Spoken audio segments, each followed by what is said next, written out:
انسان کی فطرت میں کہانی یا قصص سے دلچسپی روز اول ہی سے پائی جاتی ہے۔ قصص کا لفظ عام طور پر کہانی یا داستان کے لیے استعمال ہوتا ہے، لیکن قرآن مجید میں انبیاء کے جو قصے بیان کیے گئے ہیں ان کی غرض و غایت کچھ اور ہی ہے۔ اللہ تعالیٰ نے انسانیت کا آغاز فرماتے ہی انبیاء کا سلسلہ شروع فرمایا۔ انبیاء اور رسول پے در پے آتے رہے۔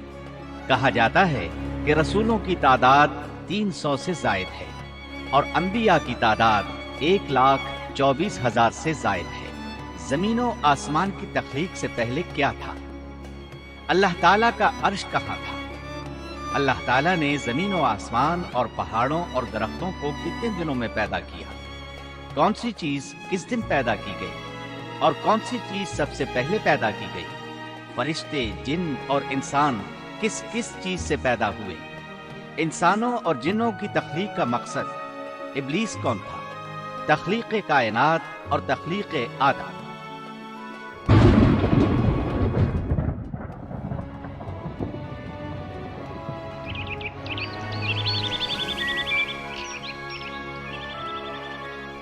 اللہ تعالیٰ فرماتے ہیں، اللہ تعالیٰ وہ ہے جس نے آسمانوں، زمین اور ان کے درمیان کی سب چیزوں کو 6 دن میں پیدا کر دیا، پھر عرش پر جلوہ فرما ہوا۔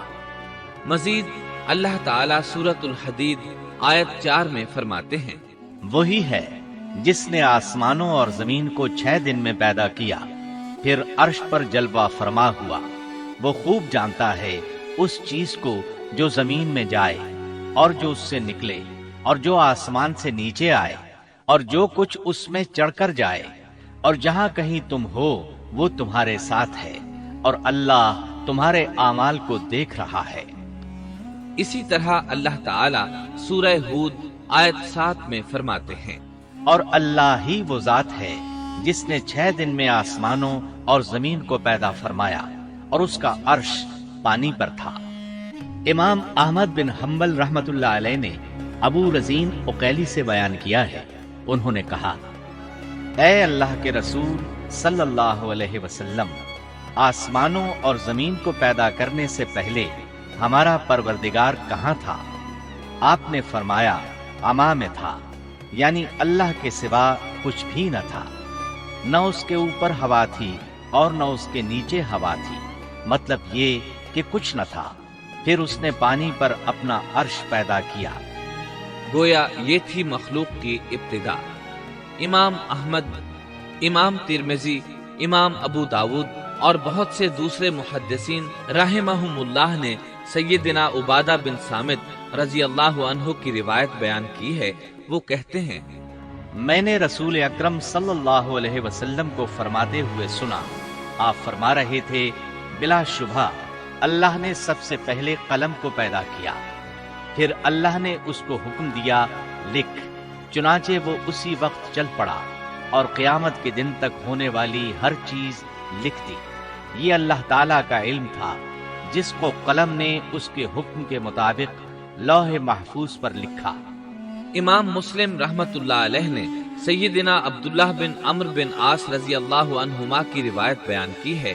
اس میں سب سے پہلی چیز کے بارے میں وضاحت کی ہے اور جمہور فقہا کی رائے بھی یہی ہے۔ عبداللہ بن عمرو رضی اللہ عنہما بیان کرتے ہیں، میں نے سنا آپ فرما رہے تھے، اللہ تعالیٰ نے آسمان و زمین کی پیدائش سے 50,000 سال پہلے تمام مخلوقات کی تقدیریں لکھ دیں اور اس وقت اس کا عرش پانی پر تھا۔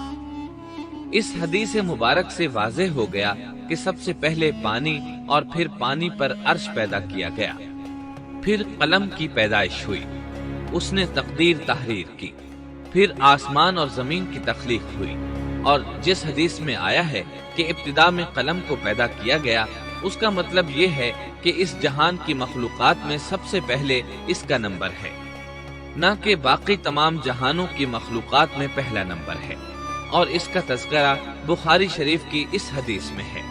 یمن سے آئے ہوئے ایک وفد نے رسول اللہ صلی اللہ علیہ وسلم سے کہا، ہم آپ کے پاس دین کی سمجھ اور ابتدائے خلق کے بارے میں پوچھنے کے لیے آئے ہیں، یہ کہ سب سے پہلے کیا چیز تھی؟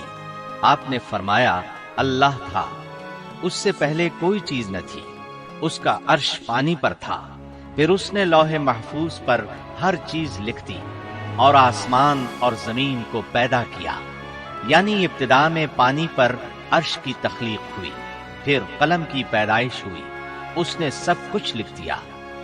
علماء کرام کا بیان ہے قلم کے فوراً بعد لوح محفوظ کو پیدا کیا گیا، چنانچہ قلم نے لوح محفوظ میں ہر چیز لکھ دی۔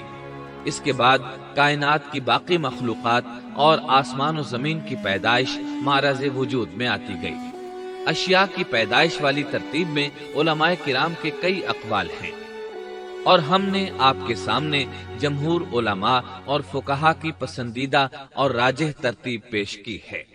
آسمان اور زمین کی مخلوقات کی ترتیب کیا ہے، اس بارے میں امام مسلم رحمت اللہ علیہ نے سیدنا ابو ہریرہ رضی اللہ عنہ کی روایت پیش کی ہے۔ وہ کہتے ہیں، نبی اکرم صلی اللہ علیہ وسلم نے میرا ہاتھ پکڑا اور فرمایا، اللہ تعالیٰ نے ہفتے کے دن مٹی کو پیدا کیا، اتوار کے دن زمین میں پہاڑ، پیر کے دن درخت، منگل کے دن تکالیف، مصائب، جراثیم اور بیماریاں، بدھ کے دن نور کو، جمعرات کے دن زمین میں چوپایوں کو پھیلا دیا، اور تمام مخلوقات میں جمعے کے دن کی آخری گھڑیوں یعنی عصر سے رات کے درمیان میں آدم علیہ السلام کو پیدا کیا۔ مطلب یہ کہ ابتدائے آفرینش میں جن مخلوقات کی تخلیق ہوئی ان میں سے آخری مخلوق انسان تھا۔ اس حدیث میں مختلف حالات کو نہایت وضاحت سے بیان کیا گیا ہے۔ اس سے بخوبی پتہ چل گیا کہ ابتدائی مخلوقات کی ترتیب کیا تھی۔ ان میں سے آخری نمبر آدم علیہ السلام کا تھا، جبکہ آدم علیہ السلام نسل انسانی میں سب سے پہلے اور تمام انسانوں کے باپ ہیں۔ انسانوں سے پہلے فرشتے اور جن پیدا ہو چکے تھے۔ صاحب عقل مخلوقات میں سب سے پہلا نمبر فرشتوں کا، دوسرا نمبر جنوں کا اور آخری نمبر انسانوں کا ہے۔ فرشتوں کا اصل ٹھکانہ آسمان ہے۔ اللہ تعالیٰ سورۃ الشورى آیت 5 میں فرماتے ہیں، قریب ہے کہ آسمان اپنے اوپر سے پھٹ پڑے اور تمام فرشتے اپنے رب کی تسبیح اور تحمید بیان کر رہے ہیں اور زمین والوں کے لیے استغفار کر رہے ہیں۔ خبردار، اللہ تعالیٰ معاف کرنے والا، رحمت کرنے والا ہے۔ مسلم شریف میں ہے، سیدہ عائشہ صدیقہ رضی اللہ عنہا سے روایت ہے کہ نبی اکرم صلی اللہ علیہ وسلم نے فرمایا، فرشتوں کو نور سے اور جنوں کو آگ سے پیدا کیا گیا، اور آدم کو اس چیز سے پیدا کیا گیا جو تمہارے لیے بیان کر دی گئی، یعنی مٹی سے۔ فرشتوں کی تخلیق کے بعد جنوں کو پیدا کیا گیا۔ جنوں کو بھی انسانوں سے پہلے پیدا کیا گیا تھا، جیسا کہ اللہ تعالیٰ سورۃ الحجر آیت 27 میں فرماتے ہیں، اور اس سے پہلے جنات کو ہم نے لو والی آگ سے پیدا کیا۔ جنات کے بارے میں بہت زیادہ آیات و احادیث موجود ہیں۔ اللہ تعالیٰ فرماتے ہیں، اور جنات کو آگ کے شعلے سے پیدا کیا گیا۔ مارج آگ کے بھڑکتے شعلے کے کنارے کو کہتے ہیں، گویا جنوں کو آگ کی جڑ سے نہیں بلکہ آگ کے شعلوں کے کنارے سے پیدا کیا گیا ہے۔ قرآن مجید میں اللہ تعالیٰ نے ابلیس شیطان کا قول نقل کیا ہے، تو نے مجھے آگ سے پیدا کیا۔ اسی طرح پہلے بھی بیان ہو چکا ہے کہ اللہ نے فرمایا، اور اس سے پہلے جنات کو ہم نے لو والی آگ سے پیدا کیا۔ یہ ہے جنات کی اصل اور بنیاد۔ ابلیس ملعون بھی جنات میں سے ہے، اور اس مسئلے میں کسی کو تردد اور شبہ نہیں ہونا چاہیے، اس لیے کہ قرآن مجید میں ہے، اور ابلیس جنوں میں سے تھا۔ مطلب یہ کہ وہ فرشتوں میں سے نہیں تھا۔ حسن بصری رحمت اللہ علیہ فرماتے ہیں، وہ پلک جھپکنے کے برابر بھی فرشتوں کی جنس میں داخل نہیں ہوا، اور نہ ہی وہ کبھی فرشتوں میں شمار ہوا ہے۔ وہ جنات میں سے ہے کیونکہ اس نے خود اقرار کیا تھا، اے اللہ، تو نے مجھے آگ سے پیدا کیا ہے۔ اگر یہ فرشتہ ہوتا تو اس وقت کہتا، اے اللہ، تو نے مجھے نور سے پیدا کیا ہے۔ اس لیے ابلیس کا جن ہونا روز روشن کی طرح عیاں ہے۔ سیدنا عبداللہ بن عمرو رضی اللہ عنہما اور سیدنا عبداللہ بن عباس رضی اللہ عنہما فرماتے ہیں آدم علیہ السلام سے 2000 سال پہلے جنات پیدا کیے گئے۔ وہ ہماری اس زمین پر رہائش پذیر تھے۔ آہستہ آہستہ وہ فسق و فجور میں مبتلا ہو گئے۔ جب وہ فتنہ فساد میں حد سے بڑھ گئے، ناحق خون بہانے لگے، تو اللہ تعالیٰ نے ان کی طرف فرشتوں کا عظیم لشکر بھیجا۔ ان سے جنات کی زبردست مارکا آرائی ہوئی۔ اس مارکا آرائی میں فرشتوں نے جنات کو تہس نہس کر دیا اور وہ سمندروں کی جزیروں میں پناہ لینے پر مجبور ہو گئے۔ زمین کے ہر بر اعظم سے انہیں جلا وطن کر دیا گیا۔ چنانچہ آج تک ان کا مسکن یہی جزیرے اور عظیم مراکز ہیں۔ یہ واقعہ آدم علیہ السلام کی تخلیق سے پہلے ہو چکا ہے۔ احادیث مبارکہ میں ہے کہ ابلیس ملعون کا ایک تخت ہے اور وہ تمام جنات کا سردار اور حکمران ہے۔ اس کا شاہی تخت پانی پر ہے، اگرچہ اس کی متعین جگہ ہمیں معلوم نہیں۔ یہاں تک ذکر تھا سیدنا آدم علیہ السلام کی پیدائش سے پہلے کا۔ اب ہم ذکر شروع کرتے ہیں آدم علیہ السلام کا۔ اللہ تعالیٰ فرماتے ہیں اور میں نے جنوں اور انسانوں کو اپنی عبادت کے لیے پیدا کیا ہے۔ اللہ تعالیٰ نے ہمارے باپ کو کیوں پیدا فرمایا؟ ہمیں کیوں پیدا فرمایا؟ تاکہ ہم اس کی عبادت کریں، اگرچہ وہ عبادت کا محتاج نہیں۔ وہ تو بے نیاز ہے، البتہ ہم اس کے محتاج ہیں۔ اس کے اسماء بہترین اور حسین ہیں۔ وہ عالیشان صفات کا مالک ہے۔ اس نے اپنے ناموں کے آثار ظاہر کرنے کے لیے مخلوق کو پیدا فرمایا۔ رحمت کے آثار، قدرت کے آثار، جبر اور طاقت کے آثار اور حکمت کے آثار ظاہر کرنے کے لیے مخلوقات کو پیدا فرمایا، ورنہ وہ کسی چیز کا محتاج نہیں۔ آدم علیہ السلام کی تخلیق سے پہلے ہی اس بارے میں اللہ تعالیٰ کا فرشتوں سے مکالمہ ہوا۔ اللہ تعالیٰ نے فرمایا اور جب تیرے رب نے فرشتوں سے کہا میں زمین میں ایک خلیفہ بنانے والا ہوں۔ خلیفہ سے مراد ہے نائب، اور یہ کہ اس کی نسل میں سے ہر ایک دوسرے کا خلیفہ ہوگا۔ جبکہ سیدنا ابو بکر صدیق رضی اللہ عنہ نبی اکرم صلی اللہ علیہ وسلم کے خلیفہ ہوئے، سو اللہ نے ایک خلیفہ بنانے کا ارادہ فرمایا جو زمین میں حکومت کرے اور اس کو آباد کرے۔ چنانچہ اللہ تعالیٰ نے فرمایا اللہ تعالیٰ نے تمہیں زمین سے پیدا کیا اور اسی نے اس زمین میں تمہیں بسایا ہے۔ اللہ تعالیٰ کا ارادہ ہوا کہ زمین کو آباد کروائے، جبکہ جن اس قابل نہیں تھے، کیونکہ ان میں اس قدر عقل و دانش نہیں تھی کہ زمین کو پر رونق اور سرسبز و شاداب رکھ سکیں۔ علماء جنات کے بارے میں کہتے ہیں ان کا سب سے بڑا عقل مند جن انسانوں کے 10 سالہ بچے کے برابر عقل رکھتا ہے۔ اس لیے زمین کو آباد کرنے کی صلاحیت اللہ تعالیٰ نے انسان کو بخشی۔ اللہ نے انسان کو بہترین ڈھانچے اور حسین ترین شکل و صورت سے نوازا، پھر اپنی روح اس میں پھونکی۔ فرشتوں نے اس سے سوال کیا ایسی مخلوق کو کیوں پیدا کرتا ہے جو زمین میں فساد کرے اور خون بہائے؟ اور ہم تیری تسبیح، حمد اور پاکیزگی بیان کرتے ہیں۔ اس کے جواب میں اللہ نے فرمایا جو میں جانتا ہوں تم نہیں جانتے۔ دراصل فرشتوں نے کسی طرح معلوم کر لیا تھا کہ آدم کی اولاد زمین میں فساد کرے گی، خون ریزی کرے گی، لیکن انہوں نے یہ بات اعتراض کے طور پر نہیں کہی تھی، کیونکہ ایسا اعتراض تو گناہ ہے، اور فرشتے پلک جھپکنے کے برابر اللہ کی معصیت اور نافرمانی نہیں کرتے، جیسا کہ ارشاد ہوتا ہے بلکہ وہ تو نہایت معزز عبادت گزار ہیں، کسی بات میں اللہ پر پیش دستی اور سبقت نہیں کرتے اور اس کے حکم پر عمل کرتے ہیں۔ اسی طرح ارشاد ہوتا ہے اللہ کے حکم کی نافرمانی نہیں کرتے بلکہ جو حکم دیا جائے بجا لاتے ہیں۔ اس لیے فرشتوں کا یہ پوچھنا وضاحت طلبی کے لیے تھا۔ وہ تو انسان کے پیدا کرنے کی وجہ پوچھ رہے تھے۔ وہ زمین میں جنات کے اعمال اور کرتوت کا مشاہدہ کر چکے تھے، یعنی اللہ تعالیٰ نے انہیں پیدا کر کے اختیار دیا تو وہ فتنہ و فساد اور فسق و فجور میں مبتلا ہو گئے، اور اب ایک اور مخلوق زمین میں بسائی جا رہی تھی، تو اس بات کا امکان تھا کہ یہ مخلوق بھی ان کے نقش قدم پر چلے، اس لیے فرشتوں نے تعجب اور حیرت کی بنا پر یہ سوال کیا تھا، اور پوچھنے کا مقصد یہ تھا کہ کیا یہ بھی جنوں کی طرح ہوں گے۔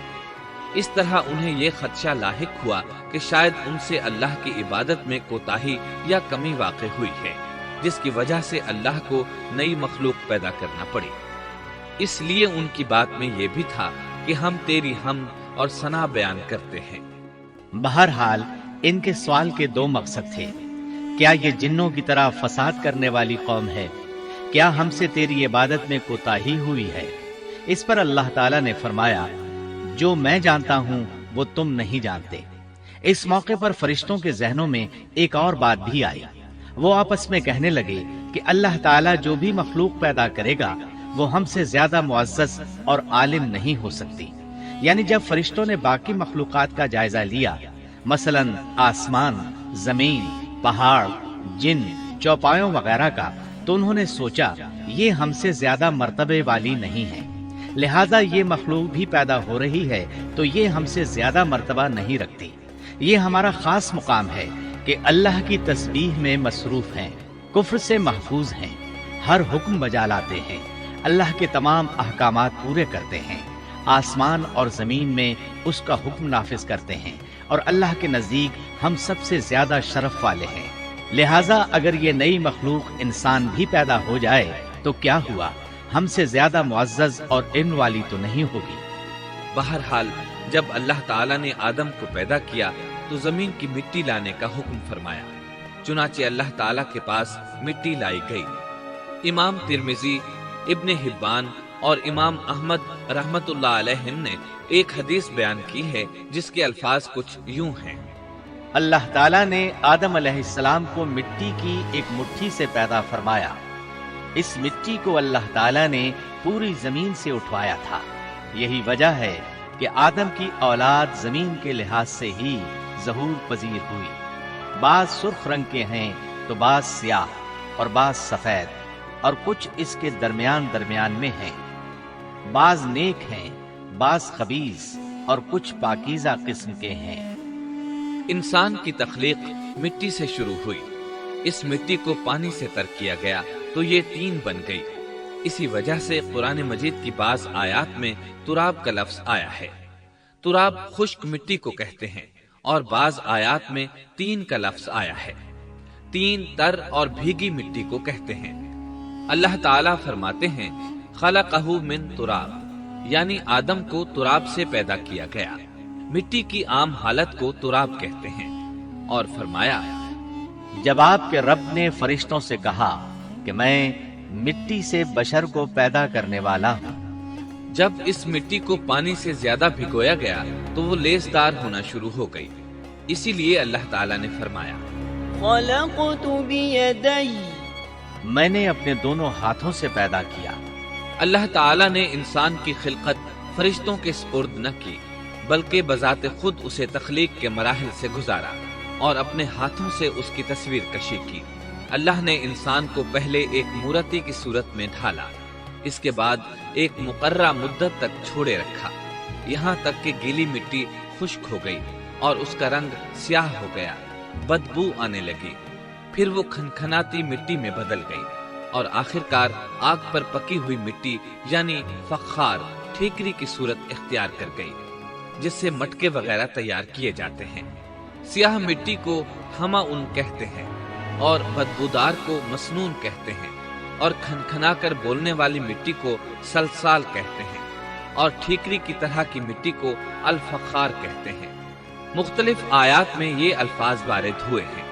ہم نے تمہیں پیدا کیا اور پھر ہم ہی نے تمہاری صورت بنائی، اور فرمایا، اور یقیناً ہم نے انسان کو کھنکھناتی خشک مٹی سے پیدا کیا جو کہ بدبودار اور سیاہ گارے سے خشک ہوئی تھی۔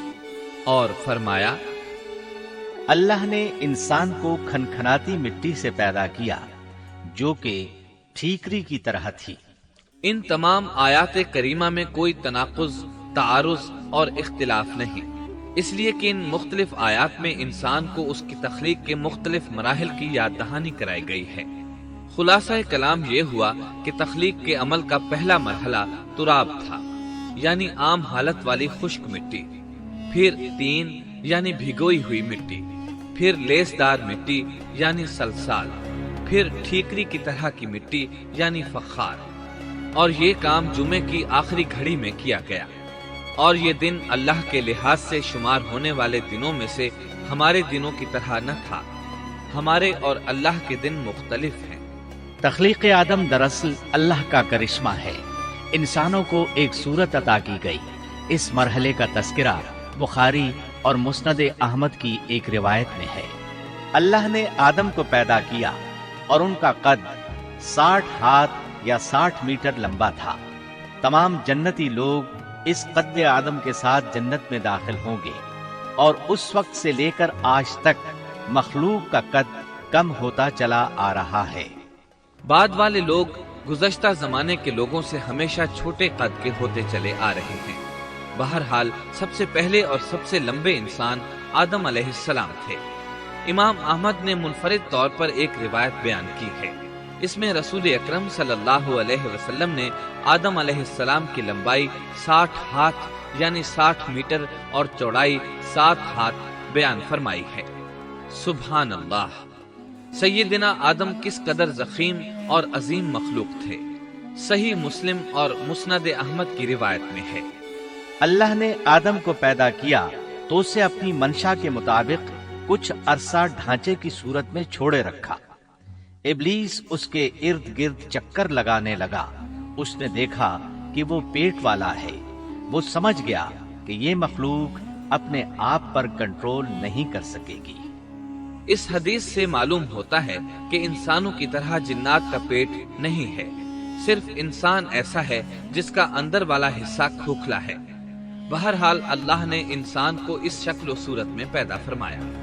احادیث مبارکہ میں آدم علیہ السلام اور ابلیس ملعون کا قصہ تفصیل سے بھی موجود ہے اور مختصر بھی۔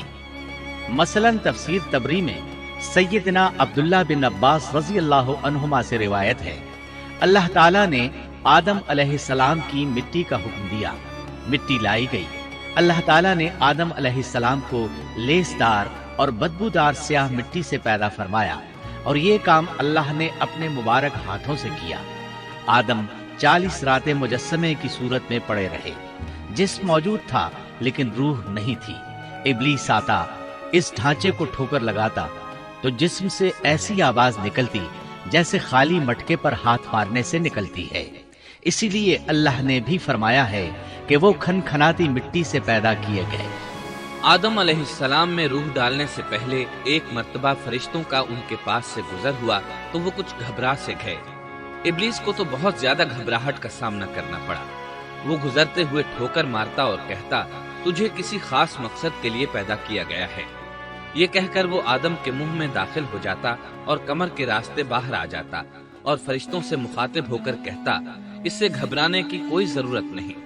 اگر مجھے اس پر مسلط کر دیا گیا تو میں یقیناً اسے ہلاکت میں ڈال دوں گا، اور اگر اسے مجھ پر مسلط کر دیا گیا تو بلا شبہ میں اس کی نافرمانی کروں گا۔ اندازہ کیجئے وہ تعجب کر رہا ہے کہ انہیں کیوں پیدا کیا گیا ہے۔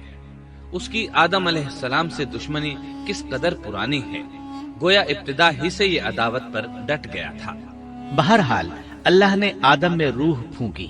اس مضمون کو قرآن مجید میں جا بجا ذکر کیا گیا ہے۔ اللہ تعالیٰ فرماتے ہیں، جب میں اس کو ٹھیک ٹھاک کر لوں اور اس میں اپنی روح پھونک دوں تو تم سب اس کے سامنے سجدے میں گر پڑنا۔ ایک اور جگہ فرمایا، اللہ تعالیٰ کے نزدیک عیسیٰ علیہ السلام کی مثال ہو بہو آدم علیہ السلام کی مثال ہے۔ اللہ نے انہیں مٹی سے بنا کر کہا، ہو جا، وہ ہو گئے۔ اللہ نے آدم علیہ السلام کو مٹی سے پیدا کیا، اپنے ہاتھوں سے بنایا، پھر اس میں روح پھونکی۔ اس کا مفصل بیان احادیث میں موجود ہے۔ جب ان میں روح پھونکی گئی اور ابتدا میں روح جیسے ہی سر کے اندر داخل ہوئی، آدم علیہ السلام کو چھینک آ گئی۔ فرشتوں نے آدم علیہ السلام سے کہا، الحمدللہ کہیے۔ انہوں نے کہہ دیا۔ اللہ کی اس تعریف کے جواب میں اللہ تعالیٰ نے فرمایا، رحمک ربک، یعنی تجھ پر تیرا رب رحم فرمائے۔ سبحان اللہ! اللہ ذوالجلال والاکرام نے آدم علیہ السلام میں روح مکمل ہونے سے پہلے ہی انہیں اپنی رحمت سے سرفراز فرما دیا۔ بہرحال جب روح ان کی آنکھوں میں داخل ہوئی اور انہوں نے جنت کے پھلوں کو دیکھا تو ان میں غور و فکر کرنے لگے۔ جب روح پیٹ میں داخل ہوئی تو کھانے کی طلب محسوس ہوئی۔ ابھی روح ٹانگوں تک پہنچی نہیں اور کھانے کی خواہش پہلے ہی محسوس ہونے لگی۔ اس جلد بازی اور عجلت کی وجہ سے اللہ تعالیٰ نے فرمایا خلق الإنسان من عجل انسان جلد باز مخلوق ہے۔